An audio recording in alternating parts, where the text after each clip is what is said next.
Hi, Rachel. How are you? Hey there, James. How are you? Tell us about the weather in Washington, D.C. today. Oh, my windows are closed right now, but I think it's kind of nice out today. Kind of nice? I'm not sure. Well, with all those congressmen and senators back, I would think there'd be a lot of hot air.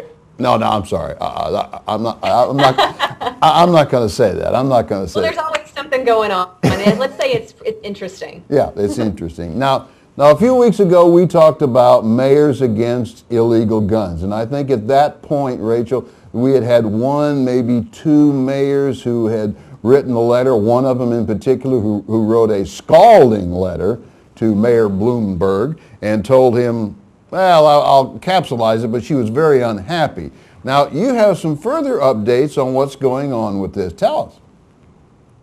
Sure. Well, on September 4th, the National Rifle Association pinpointed several hundred mayors across the country and sent letters to NRA members letting them know that their mayor was a member of Mayors Against Illegal Guns, and letting them know also what kind of political agenda the Mayors Against Illegal Guns has.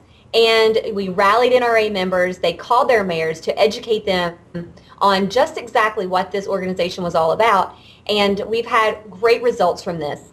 On September 4th, there were 463 members of Mayors Against Illegal Guns. Today, there are approximately 401. So in a couple of weeks, we've seen a great decrease in the membership of Mayors Against Illegal Guns. Hey, this is great news. That's very exciting news. I can hear the applause in the background. Well, good. No, I can't, but maybe I could, and soon we will. But anyway, that's very good. Obviously, the NRA and its members have rallied together here and brought to the attention to the mayors exactly what that means when it says Mayors Against Illegal Guns. Because I think if some of us missed that show, give me a little bit more on what that organization was supposed to do. Sure. Well, Mike Bloomberg heads up this organization, and he told mayors all across the country that this organization was against illegal guns. They want to make sure that criminals don't get guns and aren't able to commit crimes with them. When in fact, that's not what they're about at all. They lobbied Congress most recently against national right to carry reciprocity.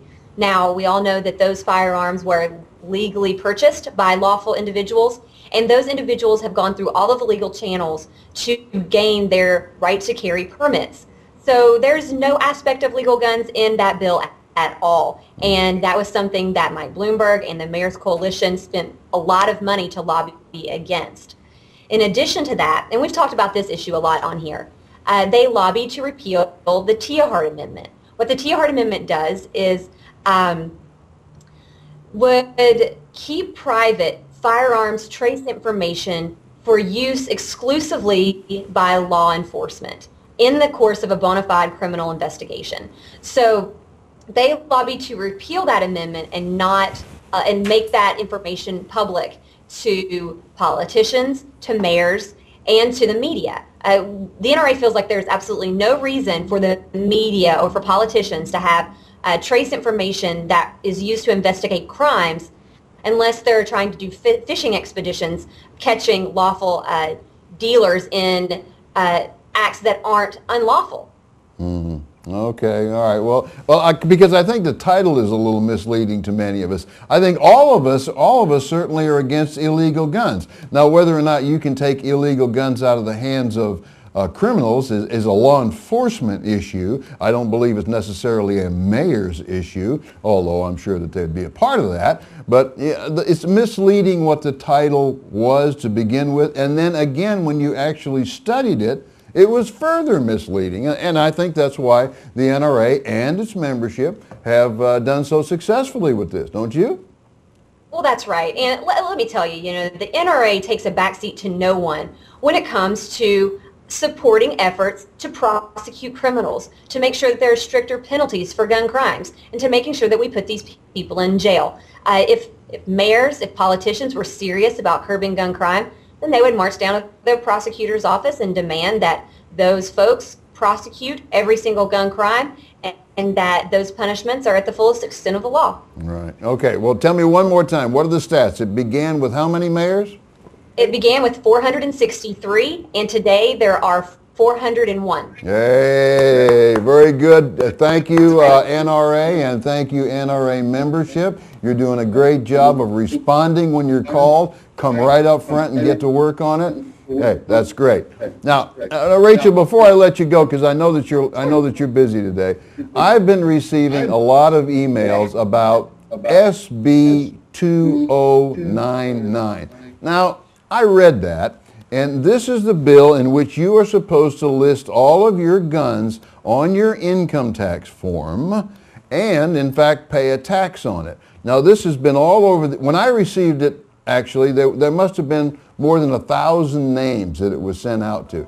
Tell me about SB 2099, I'm sorry. Yep, it's SB 2099, and that bill was introduced about 9 years ago during the Clinton administration. It gained no co-sponsors, no co-sponsors then, and it died 9 years ago, and it has not been reintroduced. This is a rumor. It's gained legs via the internet. We've received hundreds and hundreds of calls about this particular bill, but it's not something for anyone to be worried about. And I want to clear that up because there are a lot of distractions out there, and we don't need to deal with those. We need to deal with real threats against our Second Amendment. So 2099 is not one of them. It's a rumor, so everybody can just put that to bed and not worry about it anymore. Yeah. How many of those have we done over the past several months? So we've come across more of these that you have, pretty much told them that, hey, that's ridiculous, stop doing it. But unfortunately, that email keeps circulating, and it scares people. And I don't think that's the direction we should go in. We don't need to scare people. There's enough things going on out there already to be worried about. But so I do thank you and the NRA for bringing that to our attention once again. Sure thing. We want to make sure that people focus on the threats that we are facing instead of some silly rumors that happened 9 years ago. It was killed then, and it hasn't reemerged. Okay, say it one more time. SB 2099 is? Dead. Dead. Not existent. A rumor. Thanks, Rachel. We'll see you again next week. See you next week. Okay, bye-bye.